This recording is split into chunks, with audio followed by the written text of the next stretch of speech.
The Abyss Order. Enemies of the human race. Even the underground networks rarely come across any information on them. With that said, it was a bit of a hassle, but I managed to dig up a few clues. Really?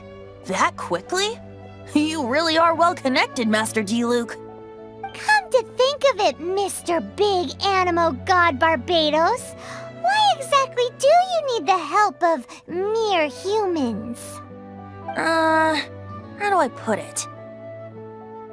The Seven, as people now know them, were once known as the Seven Archons. Each Archon presides over their own part of Teyvat. That is the role the Archons play. Only in performing this duty can we attain power. But I don't like the idea of ruling Mondstadt, and I don't feel Mondstadt would really like it either. Go forth and establish a city of freedom without rule. We have not forgotten Barbados' wish for Mondstadt. Jean, you're such a devotee. Maybe someone got a little too free and is just too lazy to care. However it may have come to be, I haven't been back to Mondstadt for an extended period of time. Without a doubt, I am now the weakest Archon among the Seven. Aw, you flatter me. Oh, such a humble god. Is it a blessing or a curse?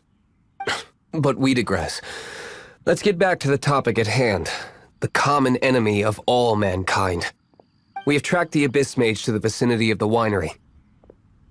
I cannot stress enough how important it is to not let it escape.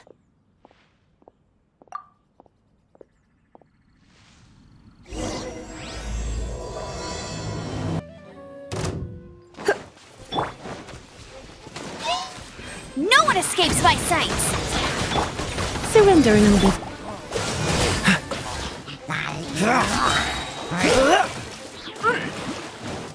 This moment will be frozen in time.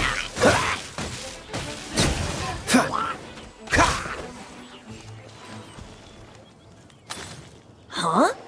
What's this? After the Abyss Mage was defeated, a certain energy dispersed from its body. It seems that energy was being used to cut off the connection between me and Dvalin. Huh. Do you know of Storm Terror's Of course. I believe the people of Mondstadt all know of it. After Dvalin woke up, he took the ancient ruins as his lair. As it was with the storms that previously cut Mondstadt off from the outside world, the entrance to the ruins is also sealed by a special barrier. But now, as the energy dispersed from the Abyss Mage, I was able to read the rhythmic flow of how the barrier's magic was woven. I must admit, it sounds even more horrendous than a chorus of hilly churls, but it should be enough to let us break through the storm barrier and reach Storm Terror's lair. Which means we're going to confront Dvalin? I'm fine with that. Jean is the one who wishes to avoid any direct confrontation. No. When there are no other options left, it is my responsibility to alter our course of action. If slaying him is our only choice, I will gladly become the knight that leads the charge. Fortunately, we have yet to need to go that far. By that, you mean... I mean that the Holy Liar is not our trump card. Our real trump card? The Traveler, of course. The Traveler? Correct. But you have a much more precious forte. The impurities in the tears and the curse that binds Dvalin belong to the same maleficent power. Which means... You tone-deaf bard! Don't you see how crazy this is? You've seen what Dvalin is like when he's ticked off. She'll be swallowed whole before she even gets to lift a finger. Hey. Nice plan. Worth a shot.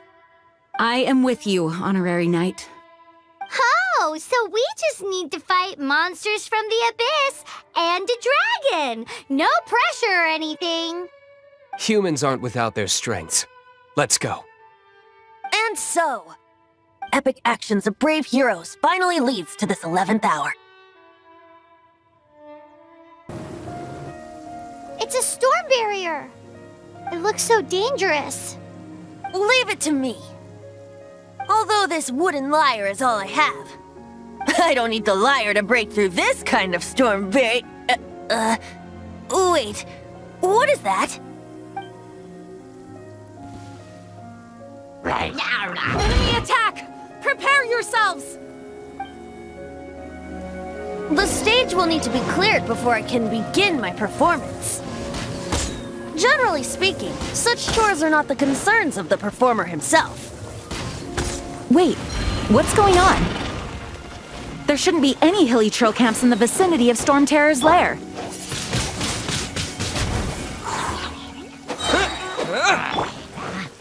No escape!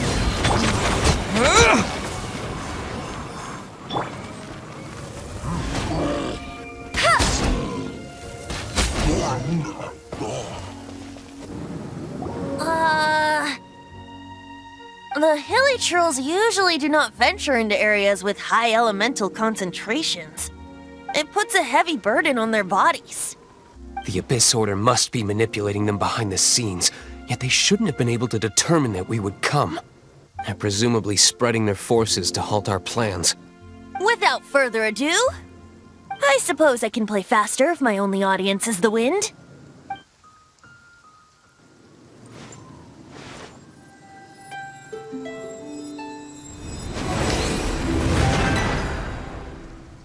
It actually opened! You're not entirely useless, Tone Deaf Bard. This is it. We are now entering Storm Terror's lair. Watch yourselves. Let's move. Looks like this is the front gate to Storm Terror's lair. The gate is enormous compared to us. But still, Paimon wonders how Dvalin gets in there with a body that huge. He doesn't walk in, he flies in. Oh. You do have a point.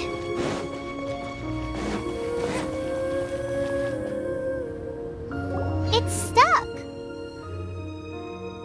It's stuck. Hey, check out that roof. Is there a giant hole in it?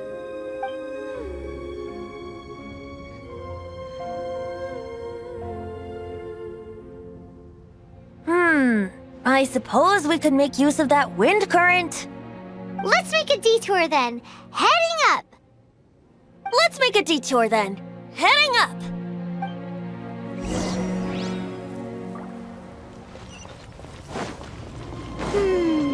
Do you think there will be abyss mages hiding in the ruins?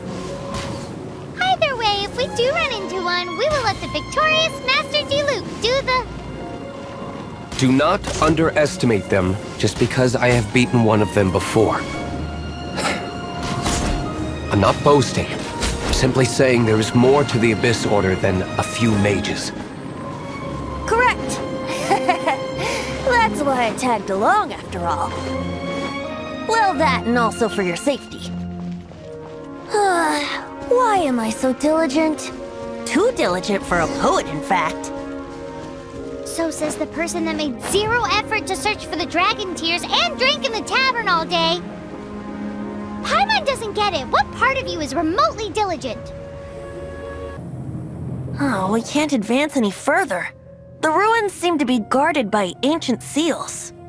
Is this the work of Dvalin? No. These ruins were once part of an ancient city.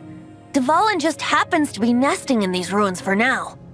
These ruins even predate the existence of the Four Winds. Mondstadt is a city without a ruler. However, before it was ruled over by a tyrant. Anyway, I'll sing you that story when we have a chance in the future. The markings on this seal. If my archaeological knowledge is not mistaken, this appears to be a light act.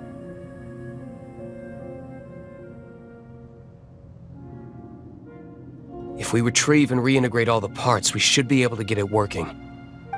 We should be close to completing the ceremony for this actuator. Let's put the last part back and see.